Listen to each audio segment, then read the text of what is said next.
Senator Colbeck. Permission to speak on the entire DPS bill package. Please proceed. I rise to give my no vote explanation for Senate Bill 710, 711, 819, 820, 821, and 822. This bill package is eerily similar to the legislation associated with the City of Detroit bailout.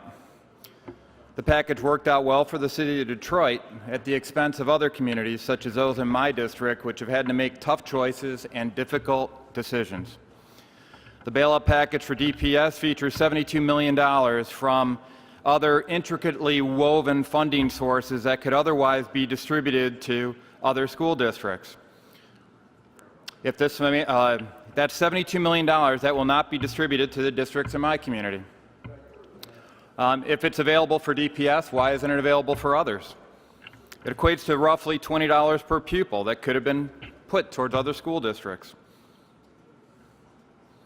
That's $72 million that will not be distributed to school districts that have made some tough choices and tough decisions. The DPS bailout is particularly troublesome. Our solution to a DPS drowning in debt is to increase their borrowing authority. Really? It appears that DC problem-solving approaches have come to Lansing. It amounts to our regular debt ceiling increase votes out in DC. We do not need to increase the debt burden that DPS leaves behind. We do not need to rob Peter to pay Paul.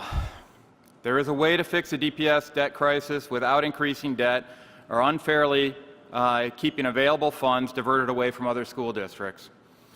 We need to find alternative funding to address the DPS debt. And the key to enabling these funding streams is the creation of student-specific educational savings accounts. There are 47,000 Detroit public school students. We are proposing $72 million a year to service the DPS debt. That equates to about $1,500 per student per year.